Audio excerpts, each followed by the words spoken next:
est sur un projet qui va avoir des impacts nets positifs sur l'environnement de la baie de la Ciotat, qui, on le sait, est parmi les plus belles baies du monde.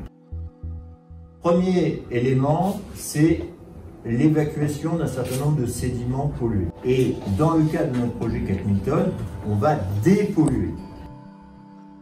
Deuxième aspect important, on va installer un système de collecte des eaux de ruissellement, eaux pluviales, mais aussi les eaux de process.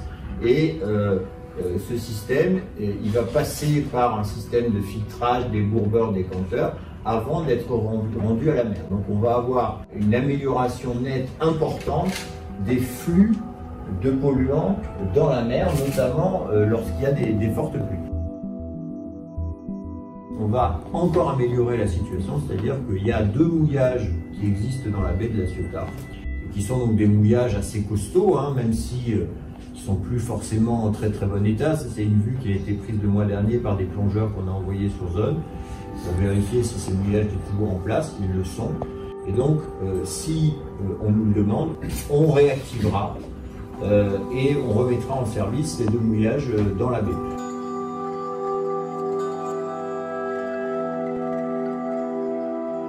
Quatrième sujet, coralligène qu'on trouve dans la baie de la Ciotat, qui est particulièrement riche pour sa biodiversité, notamment du côté de l'île verte. On va profiter de notre projet pour équiper tous les quais qui vont être construits d'un dispositif Seaboost, qui est un dispositif qui reproduit, on parle de biomimétisme, qui reproduit les habitats naturels des espèces marines qui vivent dans la baie de la Ciotat. Et donc finalement, ces habitats et ces herbiers artificiels qui vont tapisser les quais vont redonner à tout ce pan de l'infrastructure cette capacité à accueillir la vie marine. On a beaucoup parlé de la question de la pollution liée au fonctionnement des moteurs des bateaux. On est un chantier qui raccorde tous les bateaux qui viennent à la Ciotat sur le courant de quai. Et on fait évoluer régulièrement notre capacité de raccordement pour s'adapter aux besoins de raccordement des bateaux.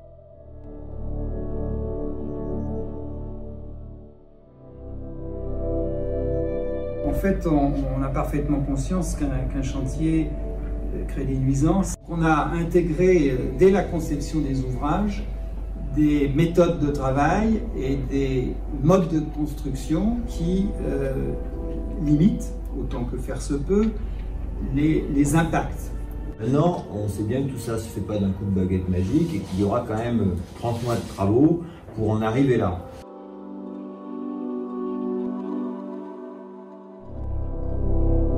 Donc, au centre de tout ça, il faut quand même le dire, il va y avoir un expert en environnement qui va suivre toute la mise en œuvre des dispositifs environnementaux qu'on prévoit dans le cadre du chantier. Démarrage des travaux en mars et livraison de l'ouvrage en juin 2022.